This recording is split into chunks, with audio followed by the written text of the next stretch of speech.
Thank you for joining me. I'm Monty, and today what we're going to do is get ready to put the bindings around the guitar back. We'll do the top at another time, but today we're going to focus on the back, and I'm going to show you the actual mess that I've made here already, because I have cut the channels, and I'll show you that in a minute. One of the things I did before I did anything was I did a test cut on a piece of pine here, and I just took the binding and I set it in here just to be sure that it's going to fit, and it does. But this one is a bit proud. That is, it's above the edge, so it could be deeper. Now this one I checked, and it's absolutely perfect. Absolutely dead flush with this here. It's perfect. So that tells me clearly that the two pieces of binding that I had were different thicknesses. And I can now see it. This is a thinner piece than this. That's not a problem, because once you put it on the guitar and it's all glued in place, we're going to scrape it down and it'll all become like this. This will get very little scraping because it fits perfectly. And this will get more scraping because it's just a little proud. That's all there is to it. So we're going to do that. Now, what I want to also show you is this is the router system that I have from StewMac. And on this, there's a little white collar around here, and it's like a donut. The blade comes through the middle. It comes straight up the side, and then it bends over like this. So there's about 1/4 of an inch that rests on the edge of the guitar when you run it around and cut the channel. So there's very little. Can it fall off? Yes. Does that matter? No, because it won't do any particular damage at all to the guitar. So that works fine. So that's what we've got here. There's a little button here to raise and lower this thing. There we are. Now, before we do any of that, this is the StewMac cradle. I have altered this cradle that came with this system. The first thing I did is I had to put in more holes on the back to put these things in different positions, because of the kind of guitars I make.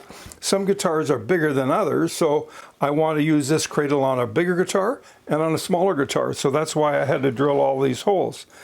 This is now set up to fit this guitar just perfectly, and what I think I might do on the next guitar, the top of this guitar rather, is I'll take the router and I'll do it by hand, and I'll go around and show you how we do that. But before I do this, because this is the guitar body moving around here, I want this thing very slippery. And in order to achieve that, what I use is the same stuff your grandparents used, and probably your mom and dad. It's called Minwax. It's a floor wax. And I simply just take a dab like this. Let's get a real good one there. And I just rub it in to the wood. And it really works well because it makes the wood so incredibly slippery. All right, that's just about all you need to do. Get that out of there, because now we're going to do the dance floor. So now we're going to put it on here.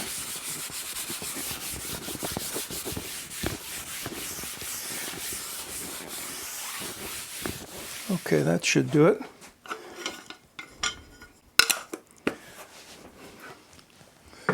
Wow, look how dirty my hands are. If my wife saw that, she'd have a fit. Good thing she doesn't watch my videos, right? Oh gosh, I'd be in trouble. All right, let's put that over there. Now, take a look at this.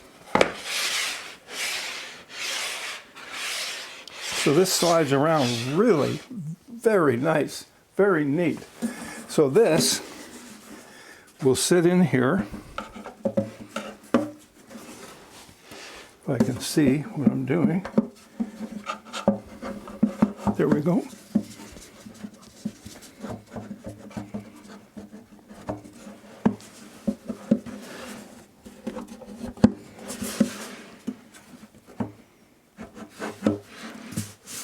Okay, bring that in there, make sure that that's tight. We make sure that this is tight. There it is. Now, this doesn't move. Well, it's not supposed to move. Well, we've got that moving there a bit.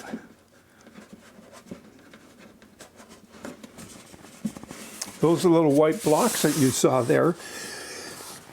That little black thing that sits on top of it screws up to make sure that this is now totally secure. It doesn't matter, it's not tilting anyway. So when I run it around here, it just works great.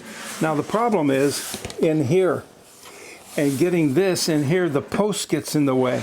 So what I did is I went ahead and drew with a pencil this shape, this cutout, and I did this, and I just took off a chunk off the edge, which allows me to get right inside there so I can come out and get this corner and get this edge out here, and that's not too bad.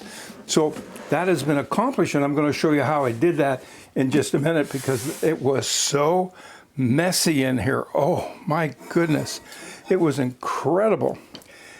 Got to get my sippy cup going. Thanks to Yeti, I have a nice sippy cup that with my shaking hands I don't spill everywhere, so that's a good thing. All right, so that's how we do this and get it all set to go. Now, if you're in doubt as to where it's at, I put a level across there and it's pretty darn good. And so I'm not so concerned about this because I know the table's level, I know this is level. And this, because there's such a small piece riding here on the edge, I'm just nipping the edge. Now, on a few places where it doesn't work, I'm going to show you a trick. What I've got is an emery board. This is for, you know, filing your nails. And you can buy this at any drugstore. And so where you have a situation that maybe it's not quite as deep as you'd like, you've got a coarse side, a smoother side, and absolutely nothing here, so it's not going to damage. So if you take this like this, guess what? It bends right around this so nicely, and it's very, very smooth. Now, the next thing I like to do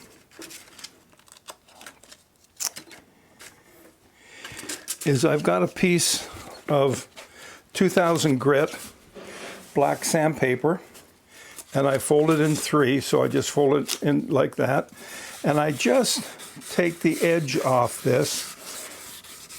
I don't want to make a mess. This is in case there are any little burrs that are picked up by the router. I want to get that off there because when we start putting our binding around here, I want this thing fitting in there just ever so nice. Oh, no, well, let me tell you, it does. It feels really good. Oh yeah, I think that's going to be great. That's perfect with the side. It's got to be bent a little more in here to fit in there. But that's going to work, then that'll come around there like that. Now, the reason I'm doing this is because of you. I had so many people respond to me when I asked for you to let me know what you thought I should do, whether I should get the purfling or just go with the binding as it is. The majority of you, I mean probably 90% of you, said go with the plain wood, forget the purfling. So I'm following your advice. Let's see what this looks like. I've never done that before, and we'll just see how that turns out.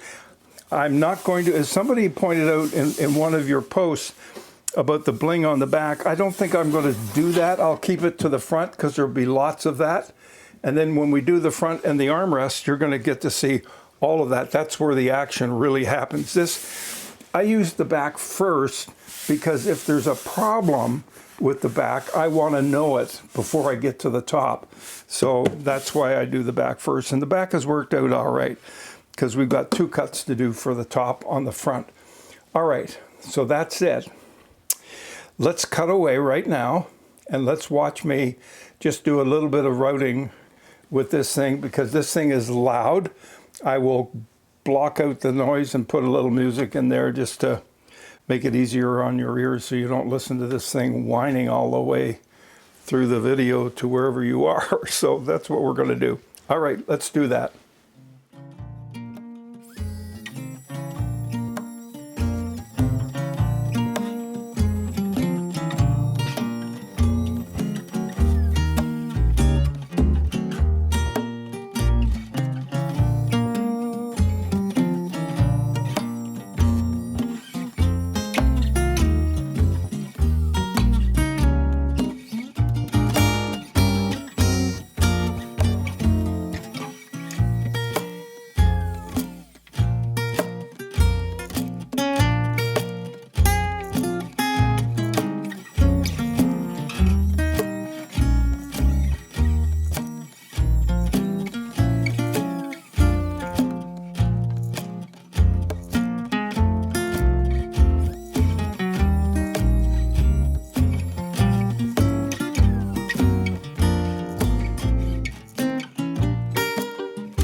Okay, we're back.